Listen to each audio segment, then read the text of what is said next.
दोस्तों नमस्ते। आज के एपिसोड में आपका स्वागत है। आज हम एक बहुत ही गहरी, बहुत ही पर्सनल प्रॉब्लम के बारे में बात करने वाले हैं। एक ऐसी समस्या जो शायद आप और मैं, हम सब हर रोज महसूस करते हैं। क्या आपको भी ऐसा लगता है कि आपकी कंसंट्रेशन, आपकी ध्यान लगाने की शक्ति पहले से बहुत कम हो गई है? कि अब एक किताब के कुछ पन्ने पढ़ना भी एक पहाड़ चढ़ने जैसा मुश्किल लगता है? आप कोई मूवी देखने बैठते हो, लेकिन आपका हाथ बार बार फोन की तरफ जाता है, सोशल मीडिया चेक करने के लिए। आप किसी अपने से, किसी दोस्त से या अपने पेरेंट्स से बात कर रहे हो, लेकिन आपका दिमाग कहीं और ही भटक रहा होता है। अगर आपको ये सब महसूस होता है, तो सबसे पहले मैं आपको ये बताना चाहता हूं कि आप अकेले नहीं हैं। ये आज के दौर की सबसे बड़ी महामारी है, ध्यान भटकने की महामारी। इस प्रॉब्लम की गहराई को समझने के लिए आज हम बात करेंगे जोहान हारी की एक रेवोल्यूशनरी किताब stolen focus why you can't pay attention के बारे में। जोहान हारी ने यह किताब एक बहुत ही पर्सनल एक्सपीरियंस के बाद लिखी। वो अपने गॉडसन एडम, जो एक टीनेजर था, उसके साथ ग्रेसलैंड गए थे, एल्विस प्रेस्ली के घर। वो बहुत उत्साहित थे कि एडम को ये हिस्टोरिक जगह दिखाएंगे, लेकिन वहां पहुंचकर उन्होंने देखा कि एडम असलियत को, उस मोमेंट को एक्सपीरियंस करने के बजाय सिर्फ अपने फोन पर स्नैपचैट में लगा हुआ था। वो फोन से दुनिया को देख रहा था, अपनी आंखों से नहीं। उस पल हरी को एक गहरा एहसास हुआ कि हम सब प्रेजेंट में रहना भूल गए हैं। हमारी काबिलियत इस पल में जीने की हमसे छीनी जा रही है। और दोस्तों, इस किताब का सबसे बड़ा, सबसे पावरफुल मैसेज यही है: स्टॉप ब्लेमिंग योरसेल्फ। खुद को कोसना बंद करें। अगर आप फोकस नहीं कर पा रहे, तो यह आपकी कोई पर्सनल कमजोरी नहीं है, आपकी कोई नैतिक विफलता नहीं है। जोहान हारी कहते हैं कि यह एक सिस्टम की चाल है। बड्ढी बड्ढी ताकतें, बड्ढी बड्ढी कंपनियां हैं जो आपके ध्यान को चुराने के लिए, उसे तोड़ने के लिए दिन रात काम कर रही हैं। आपका ध्यान उनका प्रोडक्ट है। तो आज हम इस गहरी साजिश का पर्दाफाश करेंगे और समझेंगे कि हमारा फोकस हमसे कैसे चुराया जा रहा है और हम इसे वापस कैसे पा सकते हैं। तो कुर्सी की पेटी बांध लीजिए, क्योंकि ये एक डीप डाइव होने वाला है।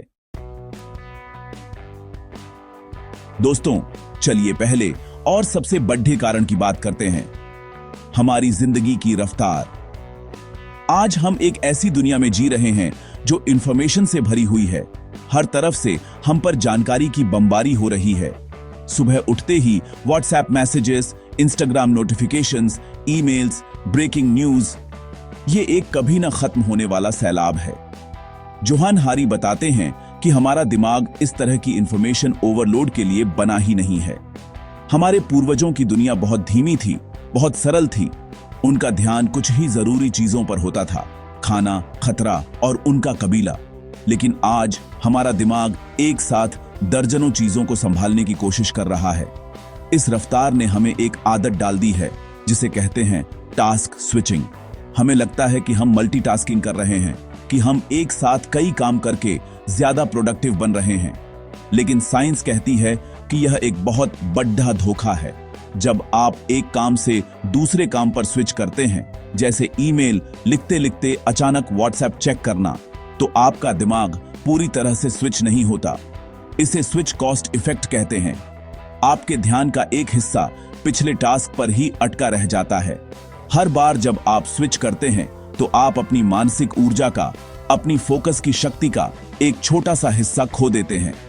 इमेजिन कीजिए कि आप एक बहुत जरूरी रिपोर्ट पर काम कर रहे हैं।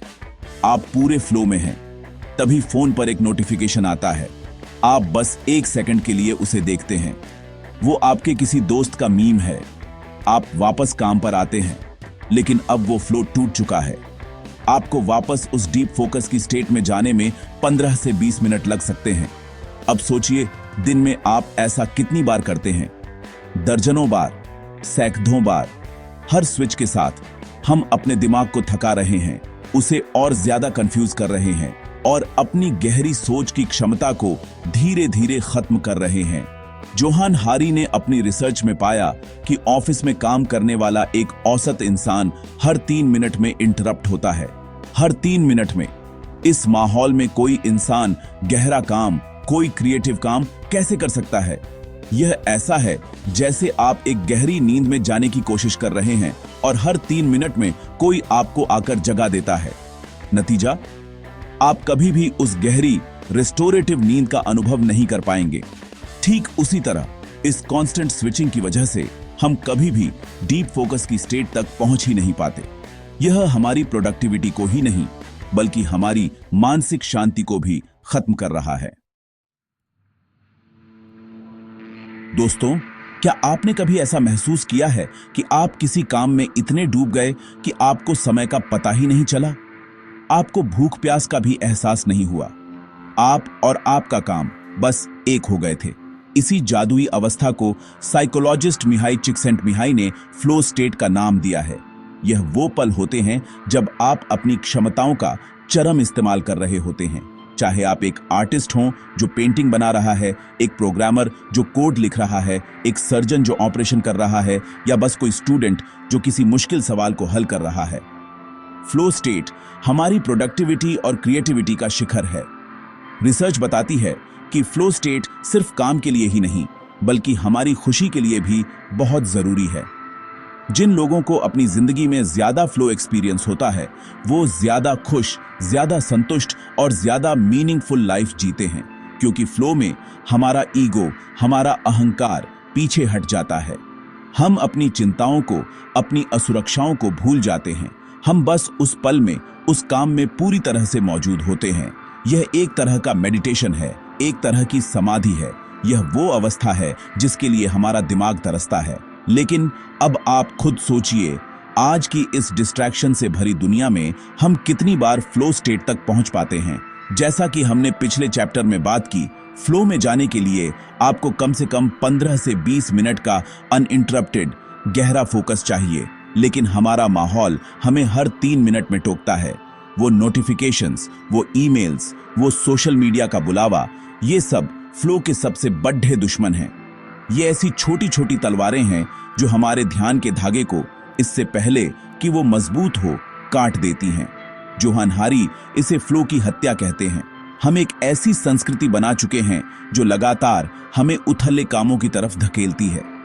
जल्दी से ईमेल का जवाब दे दो, जल्दी से लाइक कर दो, जल्दी से रीट्वीट कर दो। इन छोटे छोटे कामों से हमें एक झूठी प्रोडक्टिविटी का एहसास होता है, डोपामाइन का एक छोटा सा हिट मिलता है। लेकिन हम उन गहरे मुश्किल कामों से दूर भागने लगते हैं जिनमें फ्लो की संभावना होती है, और धीरे धीरे हमारा दिमाग फ्लो में जाने की अपनी क्षमता ही खोने लगता है। हम गहरे पानी में तैरना भूलकर बस किनारे पर छप छप करने के आदी हो जाते हैं, और इसका नतीजा है एक बेचैन, असंतुष्ट और अतृप्त मन।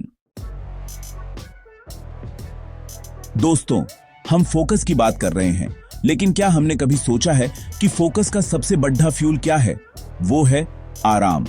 और आराम का सबसे जरूरी रूप है नींद। आज के हसल कल्चर में कम सोना एक गर्व की बात बन गया है।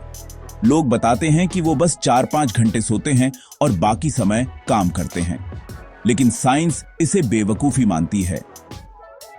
जोहान हारी अपनी किताब में नींद के एक्सपर्ट से बात करते हैं और एक चौंकाने वाली सच्चाई सामने लाते हैं। नींद की कमी आपके ध्यान के लिए उतनी ही खतरनाक है जितना कि शराब पीकर गाड़ी चलाना। जब आप पर्याप्त नींद नहीं लेते तो आपका दिमाग थका हुआ होता है।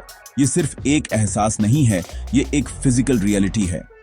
आपके दिमाग के न्यूरॉन्स ठीक से फायर नहीं कर पाते, आपकी याददाश्त कमजोर हो जाती है, आपका मूड खराब रहता है और आपकी फोकस करने की क्षमता लगभग खत्म हो जाती है।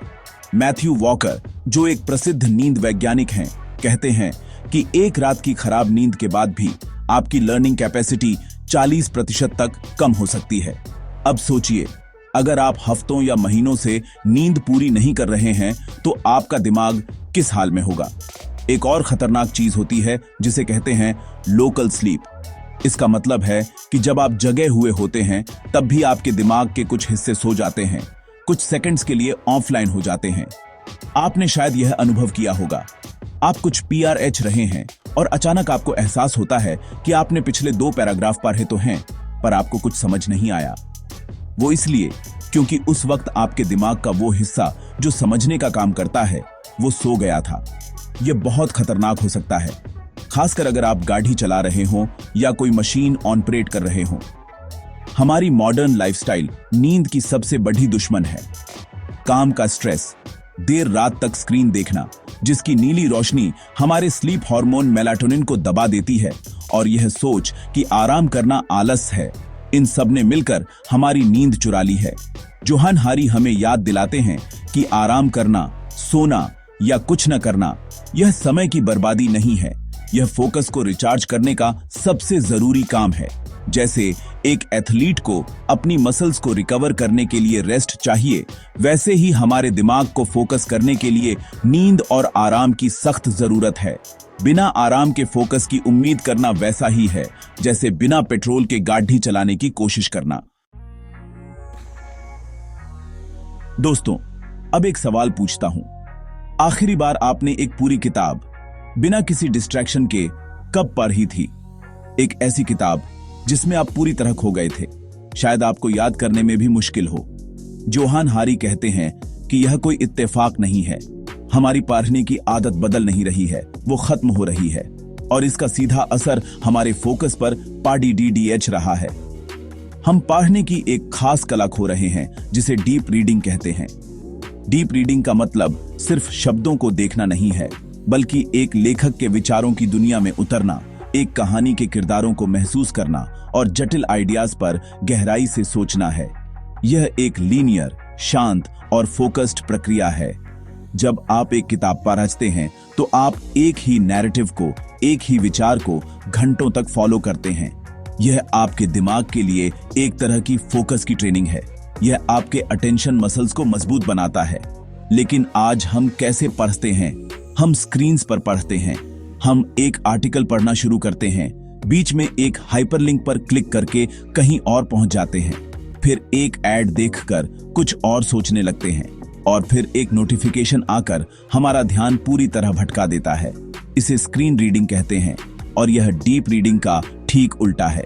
स्क्रीन रीडिंग हमें स्किम करना, स्कैन करना और जल्दी जल्दी जानकारी खोजना सिखाती है। यह हमें एक चीज से दूसरी चीज पर कूदना सिखाती है। मेरी एन वुल्फ, जो एक न्यूरोसाइंटिस्ट हैं, बताती हैं कि हमारा दिमाग प्लास्टिक का होता है। हम उसे जैसे इस्तेमाल करते हैं वो वैसा ही बन जाता है। अगर हम लगातार स्क्रीन रीडिंग करेंगे तो हमारा दिमाग तेजी से स्विच करने का आदी हो जाएगा और वो एक जगह टिककर गहराई से सोचने की अपनी क्षमता खो देगा। हम जानकारी तो बहुत इकट्ठा कर लेंगे, लेकिन ज्ञान और समझ हासिल नहीं कर पाएंगे। और इसका एक और बहुत गहरा नुकसान है। रिसर्च बताती है कि जो लोग फिक्शन यानी कहानियों की किताबें पढ़ते हैं, उनमें ज्यादा एम्पैथी यानी दूसरों की भावनाओं को समझने की क्षमता होती है।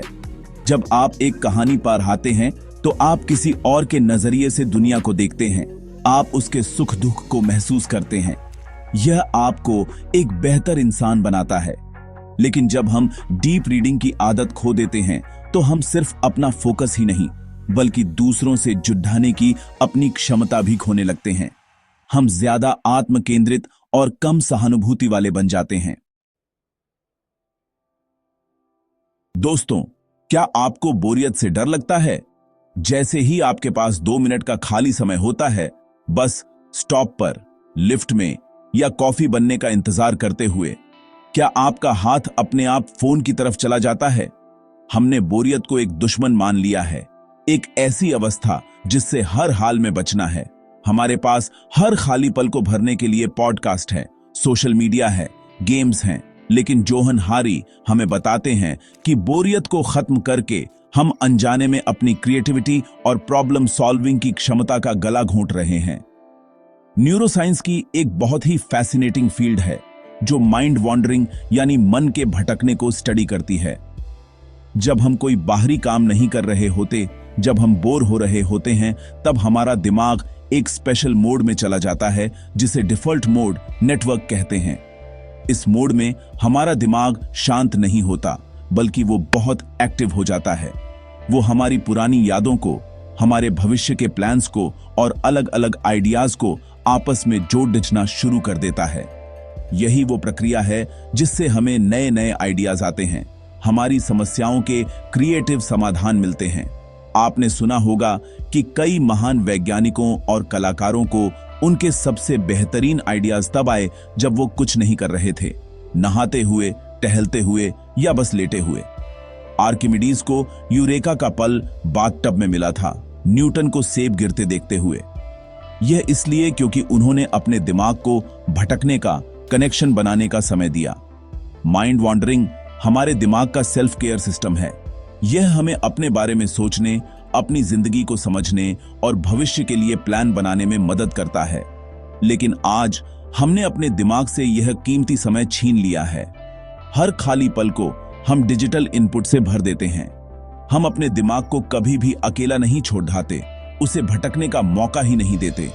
नतीजा, हमारा दिमाग कनेक्शन बनाना बंद कर देता है, हमारी क्रिएटिविटी सूख जाती है, हम अपनी ही जिंदगी के बारे में सोचना बंद कर देते हैं और बस दूसरों की जिंदगी को स्क्रॉल करते रहते हैं। जोहान हारी कहते हैं कि हमें बोरियत को फिर से अपनाना सीखना होगा।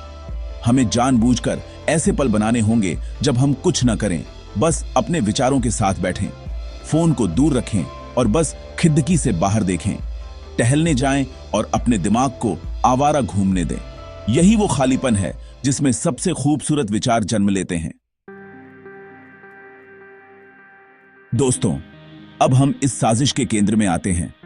उन ताकतों की बात करते हैं जो जानबूझकर हमारा ध्यान चुरा रही हैं। आपको लगता होगा कि फेसबुक, इंस्टाग्राम, टिकटॉक, यूट्यूब ये सब फ्री हैं। लेकिन जैसा कि एक पुरानी कहावत है, अगर आप प्रोडक्ट के लिए पैसे नहीं दे रहे हैं तो आप ही प्रोडक्ट हैं।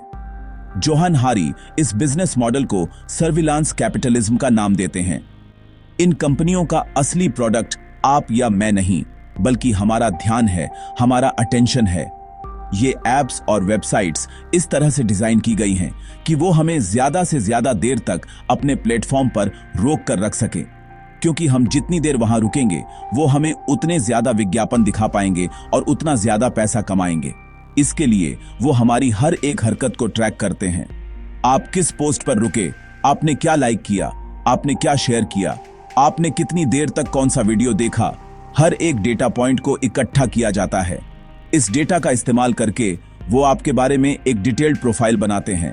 आपकी पसंद, नापसंद, आपके डर, आपकी इच्छाएं, सब कुछ। इस प्रोफाइल के आधार पर उनके एल्गोरिदम आपको वही कंटेंट दिखाते हैं जो आपको इमोशनली ट्रिगर करे, जो आपको बांध कर रखे। अगर आपको गुस्सा दिलाने वाले कंटेंट से आप ज्यादा एंगेज करते हैं तो वो आपको और ज्यादा गुस्सा दिलाने वाला कंटेंट दिखाएंगे। अगर आप किसी खास तरह की केचीबरों से डरते हैं तो वो आपको वैसी ही केचीबरें और दिखाएंगे। उनका मकसद आपको सूचित करना या खुश करना नहीं है। उनका एकमात्र मकसद है आपके आई बॉल्स को स्क्रीन पर चिपकाए रखना। ट्रिस्टन हैरिस, जो गूगल में एक पूर्व डिजाइन एथिसिस्ट थे, इसे इंसानियत का डाउनग्रेड कहते हैं। इन एप्स में इस्तेमाल होने वाले फीचर्स भी इसी मकसद से बनाए गए हैं, जैसे इन्फिनिट स्क्रॉल। आप स्क्रॉल करते जाते हैं और कंटेंट कभी खत्म नहीं होता। यह एक स्लॉट मशीन की तरह है। आपको हमेशा लगता है कि अगली स्क्रॉल पर शायद कुछ मजेदार मिल जाए। पुल टू रिफ्रेश का एक्शन भी स्लॉट मशीन के लीवर खींचने जैसा ही है। नोटिफिकेशंस की लाल बिंदियां, लाइक्स और कमेंट्स का सिस्टम, यह सब हमारे दिमाग के डोपामाइन सिस्टम को हाईजैक करने के लिए डिजाइन किया गया है, हमें एक एडिक्ट बनाने के लिए। यह आपकी विल पावर की लड्डा ढाई नहीं है, यह आपकी लड्डा ढाई दुनिया के सबसे ब्रिलियंट इंजीनियरों और साइकोलॉजिस्ट्स की टीमों से है, जिनका एकमात्र काम आपको हुक करना है। तो दोस्तों, जब हम यह समझते हैं कि हमारा ध्यान चुराने के लिए कितने बड़े सिस्टम काम कर रहे हैं, तो सवाल उठता है कि इसका समाधान क्या है। अक्सर हमें जो समाधान दिए जाते हैं वो बहुत ही पर्सनल लेवल के होते हैं। लोग कहते हैं बस अपना फोन बंद कर दो, एक डिजिटल डिटॉक्स कर लो, एक ऐप डाउनलोड कर लो जो दूसरे ऐप्स को ब्लॉक करे। जोहान हारी इस तरह के समाधानों को क्रूर आशावाद यानी क्रूअल ऑप्टिमिज्म कहते हैं। यह एक ऐसी उम्मीद है जो असल में क्रूर है, क्योंकि वो समस्या की जड़ी डी एच पर चोट नहीं करती। क्रूर आशावाद का मतलब है एक बहुत बड़ी सिस्टमिक प्रॉब्लम के लिए छोटे छोटे व्यक्तिगत समाधान देना। यह ऐसा है जैसे किसी शहर में हवा बहुत जहरीली हो और आप लोगों से कहें कि बस अपनी सांस रोक लो, या जैसे किसी जगह जंक फूड की बाढ़ आ गई हो और आप एक मोटे इंसान को कहें बस थोड़ी विल पावर दिखाओ, यह करना उस व्यक्ति पर सारा दोष डाल देता है, जबकि असली अपराधी वो सिस्टम है जो उस प्रॉब्लम को पैदा कर रहा है। जोहान हारी कहते हैं कि डिजिटल डिटॉक्स करना या कुछ हफ्तों के लिए सोशल मीडिया छोड़ देना अच्छा है, लेकिन यह एक लॉन्ग टर्म सॉल्यूशन नहीं है। यह वैसा ही है जैसे आप एक गंदे नाले से बाहर निकलकर साफ होकर वापस उसी नाले में कूद जाएं। जब तक वो नाला यानी वो टेक्नोलॉजी जो हमें एडिक्ट बनाने के लिए डिजाइन की गई है वैसी ही रहेगी, हम बार बार उसी जाल में फंसते रहेंगे। कुछ लोग अपनी विल पावर से शायद बच जाएं, लेकिन ज्यादातर लोग, खासकर बच्चे, इसका शिकार होते रहेंगे। इसलिए हारी का तर्क है कि हमें व्यक्तिगत समाधानों से आगे बढ़कर सिस्टमिक समाधानों की मांग करनी होगी। हमें इन टेक्नोलॉजी कंपनियों के बिजनेस मॉडल को चैलेंज करना होगा। हमें ऐसे कानून बनाने की मांग करनी होगी जो सर्विलांस कैपिटलिज्म पर रोक लगाएं। हमें एक ऐसी टेक्नोलॉजी की कल्पना करनी होगी जो इंसानियत की सेवा करे, न कि उसे अपना गुलाम बनाए। यह लड़ाई सिर्फ फोन बंद करने की नहीं है, यह एक बड़ी राजनीतिक और सामाजिक लड़ाई है। अपने ध्यान पर, अपनी सोच पर, अपने भविष्य पर अपना हैक्यू वापस पाने की लड़ाई। व्यक्तिगत कदम जरूरी है, लेकिन वो इस लड़ाई की शुरुआत है, अंत नहीं। दोस्तों, फोकस करने के लिए हमारे दिमाग को एक बहुत जरूरी चीज चाहिए, सुरक्षा का एहसास। जब हमारा दिमाग शांत और सुरक्षित महसूस करता है, तभी वो अपनी ऊर्जा को गहरी सोच, सीखने और क्रिएटिविटी में लगा सकता है। लेकिन अगर हमारा दिमाग लगातार खतरे के मोड में हो, तो फोकस करना लगभग नामुमकिन हो जाता है। जोहान हारी बताते हैं कि आज की दुनिया ने हमें एक स्थायी तनाव और सतर्कता यानी विजिलेंस की अवस्था में डाल दिया है, जिसे हाइपर विजिलेंस कहते हैं। सोचिए हमारे पूर्वजों के बारे में। जब उन्हें कोई खतरा दिखता था, जैसे कोई शेर, तो उनका स्ट्रेस रिस्पांस सिस्टम यानी फाइट और फ्लाइट एक्टिवेट हो जाता था। उनका सारा ध्यान उस खतरे पर केंद्रित हो जाता था। बाकी सब कुछ, भूख, प्यास, गहरी सोच, बंद हो जाता था। खतरा टल जाने के बाद उनका सिस्टम वापस नॉर्मल हो जाता था। लेकिन आज हमारे लिए खतरे का रूप बदल गया है। आज खतरा है डेडलाइन का प्रेशर, नौकरी खोने का डर, सोशल मीडिया पर जज होने का डर और 24 घंटे न्यूज साइकिल से आने वाली बुरी खबरों का डर। ये खतरे शेर की तरह आते और जाते नहीं हैं, ये हमारी जिंदगी में लगातार बने रहते हैं। इसका नतीजा यह है कि हमारा स्ट्रेस रिस्पांस सिस्टम कभी बंद ही नहीं होता। हम एक लो ग्रेड परमानेंट फाइट या फ्लाइट मोड में जी रहे हैं। हमारा शरीर लगातार स्ट्रेस हार्मोन जैसे कॉर्टिसोल रिलीज करता रहता है। इस अवस्था में हमारा दिमाग गहरी और शांत सोच के लिए बना ही नहीं है। वो बस अगले खतरे को स्कैन करने में लगा रहता है। अगला जरूरी ईमेल, अगला गुस्सा दिलाने वाला ट्वीट, अगली चिंताजनक न्यूज अलर्ट। जोहान हारी इस माहौल को फोकस का दुश्मन नंबर 1 मानते हैं। जब आप लगातार तनाव में होते हैं, तो आपकी प्रीफ्रंटल कॉर्टेक्स, दिमाग का वो हिस्सा जो फोकस, प्लानिंग और सेल्फ कंट्रोल के लिए जिम्मेदार है, ठीक से काम नहीं कर पाता। आपकी सोच ज्यादा शॉर्ट टर्म और रिएक्टिव हो जाती है। आप लंबी अवधि के लक्ष्यों पर ध्यान केंद्रित नहीं कर पाते। इसलिए अगर हम अपना फोकस वापस पाना चाहते हैं, तो हमें सिर्फ अपने फोन को ही नहीं, बल्कि अपनी जिंदगी में मौजूद स्ट्रेस के सोर्स को भी मैनेज करना होगा। हमें अपने लिए शांति और सुरक्षा के पल बनाने होंगे, जहां हमारा दिमाग खतरे के मोड से बाहर आकर आराम कर सके। दोस्तों, हमने दिमाग की बात की, टेक्नोलॉजी की बात की, लेकिन हम अक्सर उस चीज को भूल जाते हैं जो हमारे दिमाग को चलाती है, हमारा खाना। आपकी गाड़ी बिना सही फ्यूल के नहीं चल सकती, तो आपका दिमाग गलत खाने पर ठीक से कैसे काम करेगा? जोहान हारी अपनी किताब में इस कनेक्शन को बहुत गहराई से समझाते हैं कि कैसे हमारी मॉडर्न डाइट सीधे सीधे हमारे फोकस और अटेंशन पर हमला कर रही है। खासकर वो अल्ट्रा प्रोसेस्ड फूड्स की तरफ हमारा ध्यान खींचते हैं। अल्ट्रा प्रोसेस्ड फूड्स वो चीजें हैं जो फैक्ट्रियों में बहुत सारे केमिकल, प्रिजर्वेटिव, आर्टिफिशियल फ्लेवर और चीनी मिलाकर बनाई जाती हैं। Chips, cookies, instant noodles, cold drinks, ये सब इसी कैटेगरी में आते हैं। ये फूड्स इस तरह से डिजाइन किए जाते हैं कि वो स्वादिष्ट लगें और हमें उनकी लत लग जाए, लेकिन इनमें पोषक तत्व लगभग न के बराबर होते हैं। जब हम इस तरह का खाना खाते हैं तो हमारे शरीर और दिमाग को वो एनर्जी नहीं मिलती जिसकी उसे जरूरत है। इसका सबसे बड़ा असर हमारे ब्लड शुगर लेवल पर पड़ जाता है। जब आप कोई मीठी चीज या प्रोसेस्ड कार्ब्स खाते हैं तो आपका ब्लड शुगर तेजी से बढ़ता है। आपको अचानक बहुत एनर्जी महसूस होती है, लेकिन इसके तुरंत बाद आपका शरीर इस शुगर को मैनेज करने के लिए बहुत सारा इंसुलिन रिलीज करता है, जिससे आपका ब्लड शुगर लेवल तेजी से गिर जाता है। इसे शुगर क्रैश कहते हैं। इस क्रैश के दौरान आपको थकान, चिद्धापन और ब्रेन फॉग महसूस होता है। आपका दिमाग ठीक से सोच नहीं पाता और फोकस करना नामुमकिन सा लगता है। अब सोचिए, अगर आपकी डाइट में दिन भर ऐसे ही उतार चढ़ाव आते रहें तो आपका फोकस कैसे स्थिर रह सकता है। आप लगातार एनर्जी के स्पाइक्स और क्रैश के एक रोलर कोस्टर पर सवार रहते हैं। जोहान हरी का सुझाव है कि हमें असली संपूर्ण भोजन यानी होल फूड्स की तरफ लौटना होगा। फल, सब्जियां, साबुत अनाज, प्रोटीन, ये फूड्स धीरे धीरे एनर्जी रिलीज करते हैं, जिससे हमारा ब्लड शुगर और हमारा मूड स्थिर रहता है। जब आपकी एनर्जी स्थिर होगी तभी आपका ध्यान भी स्थिर हो पाएगा। आपका खाना सिर्फ आपके शरीर को नहीं बल्कि आपके दिमाग को भी बनाता है।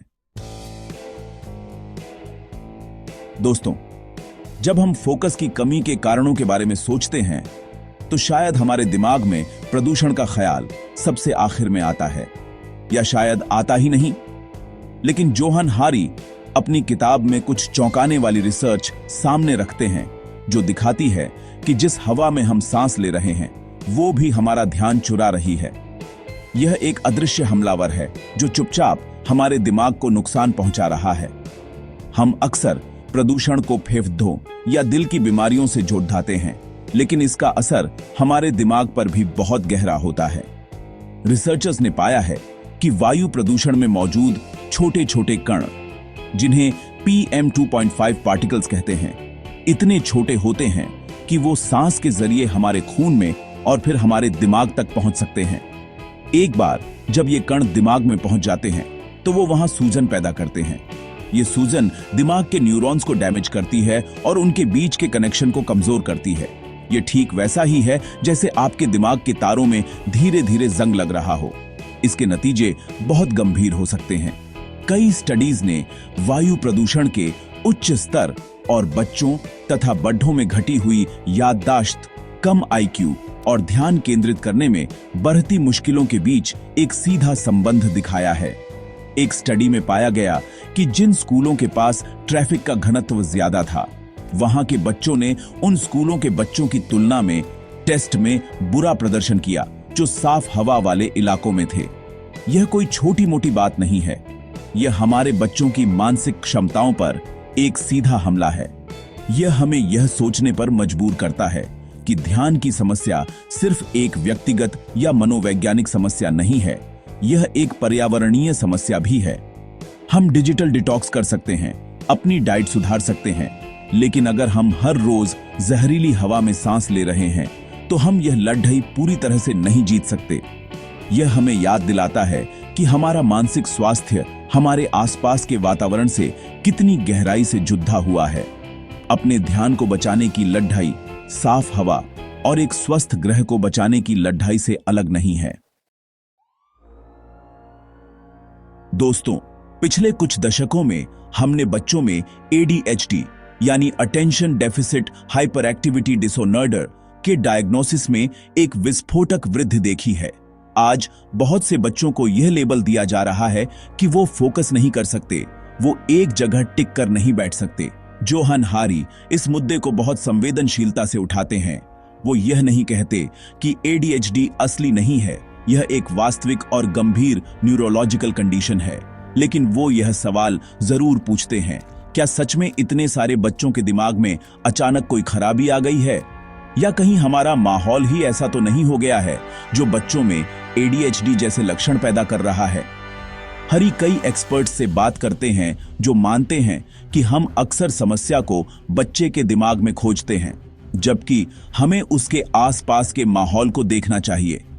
वो बताते हैं कि आज के बच्चों का बचपन हमारे बचपन से बहुत अलग है। उन्हें फ्री अनस्ट्रक्चर्ड प्ले यानी बिना किसी रोक टोक के खेलने का मौका बहुत कम मिलता है। उनका ज्यादातर समय या तो स्कूल में या ट्यूशन में या स्क्रीन के सामने बीतता है। खेल, खासकर फ्री प्ले, बच्चों के लिए सिर्फ मजा नहीं है, यह उनके दिमाग के विकास के लिए बहुत जरूरी है। जब बच्चे खेलते हैं तो वो नियम बनाना सीखते हैं, लड़ाई झगड़े सुलझाना सीखते हैं, दूसरों के साथ सहयोग करना सीखते हैं और सबसे जरूरी, वो अपने ध्यान को खुद कंट्रोल करना सीखते हैं। जब बच्चे एक काल्पनिक खेल में डूबे होते हैं तो वो घंटों तक एक ही चीज पर फोकस कर सकते हैं। यह उनके अटेंशन मसल्स की नेचुरल ट्रेनिंग है।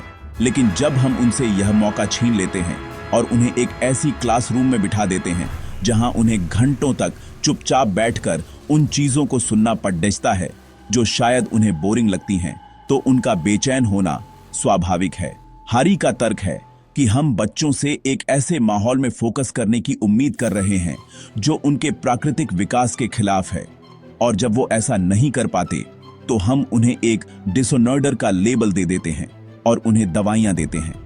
यह एक आसान रास्ता हो सकता है, लेकिन यह समस्या की जड़ DDH को नहीं सुलझाता।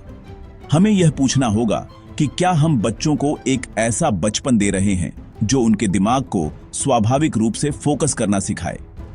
क्या हम उन्हें खेलने, दौड़ने और दुनिया को अपने हाथों से एक्सप्लोर करने का मौका दे रहे हैं, या हम उन्हें एक ऐसी दुनिया में कैद कर रहे हैं जो उनके ध्यान को तोड़ने के लिए ही बनी है। दोस्तों, ADHD वाले चैप्टर से जुड़ा हुआ ही यह अगला और बहुत जरूरी मुद्दा है, हमारे बच्चों का कैद होता बचपन। जोहान हारी इसे हमारे ध्यान के संकट का एक फाउंडेशनल कारण मानते हैं। वो हमें याद दिलाते हैं कि सिर्फ 1 या 2 पीढ़ी पहले तक बच्चों का जीवन बहुत अलग था। बच्चे स्कूल से घर आते, अपना बस्ता फेंकते और शाम होने तक बाहर गलियों में, पार्कों में अपने दोस्तों के साथ खेलते रहते थे। उन पर बड्ढों की निगरानी बहुत कम होती थी। वो अपने खेल खुद बनाते थे, अपनी लड़ाइयां खुद सुलझाते थे और अपनी दुनिया खुद बनाते थे। इस आजादी का बच्चों के विकास पर बहुत गहरा असर पड़ता था। जब बच्चे बिना बड्ढों की दखलंदाजी के खेलते हैं तो वो बहुत जरूरी लाइफ स्किल्स सीखते हैं। वो सीखते हैं कि कैसे ग्रुप में काम करना है, कैसे लीडरशिप लेनी है, कैसे किसी से असहमत होना है और कैसे अपने डर पर काबू पाना है। वो यह भी सीखते हैं कि अपने समय को खुद कैसे मैनेज करना है और अपनी बोरियत को कैसे दूर करना है। यह सब उनके दिमाग के एग्जीक्यूटिव फंक्शंस को विकसित करता है, वही फंक्शंस जो फोकस, प्लानिंग और सेल्फ कंट्रोल के लिए जिम्मेदार हैं। लेकिन आज का बचपन कैसा है? आज के बच्चों को बाहर अकेले खेलने भेजना एक बहुत बड़ा खतरा माना जाता है। पेरेंट्स के डर, जो मीडिया द्वारा और भी बढ़ाए जाते हैं, और ट्रैफिक बढ़ने की वजह से बच्चों की दुनिया उनके घर और स्कूल तक सिमट कर रह गई है।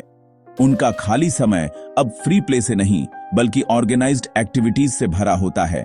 Piano class, sports coaching, tuition, हर चीज स्ट्रक्चर्ड है, हर चीज पर बड़ों का नियंत्रण है। बच्चों को खुद से कुछ सोचने या करने का मौका ही नहीं मिलता। जोहान हारी इसे एक तरह की कैद बताते हैं। हमने बच्चों को उनकी प्राकृतिक दुनिया से काटकर उन्हें इंडोर, स्क्रीन आधारित जीवन जीने पर मजबूर कर दिया है, और फिर हम हैरान होते हैं कि उनमें फोकस की कमी क्यों है, वो बेचैन क्यों रहते हैं। जब आप एक जानवर को उसके प्राकृतिक आवास से निकालकर एक छोटे से पिंजरे में बंद कर देते हैं तो वो भी बेचैन और बीमार हो जाता है। बच्चों के साथ भी कुछ ऐसा ही हो रहा है। अगर हम चाहते हैं कि हमारी आने वाली पीढ़ी में ध्यान केंद्रित करने की क्षमता हो, तो हमें उन्हें उनका बचपन लौटाना होगा, एक आजाद, खुला और खेलने कूदने वाला बचपन। तो दोस्तों, जैसा कि आपने देखा, स्टोलन फोकस सिर्फ एक किताब नहीं है, यह एक चेतावनी है, एक वेकअप कॉल है। यह हमें बताती है कि हमारे ध्यान पर जो हमला हो रहा है वो कोई छोटी मोटी बात नहीं है। यह एक गहरा और बहुस्तरीय संकट है जिसके पीछे बड़ी बड़ी व्यावसायिक और सामाजिक ताकतें हैं। यह हमारी व्यक्तिगत क्षमता को तो कम कर ही रहा है, साथ ही यह हमारी सामूहिक क्षमता पर भी असर डाल रहा है। जोहान हारी पूछते हैं कि अगर हम एक समाज के तौर पर अपना ध्यान केंद्रित नहीं कर सकते तो हम जलवायु परिवर्तन, असमानता और लोकतंत्र के संकट जैसी बढ़ती समस्याओं को कैसे सुलझा पाएंगे।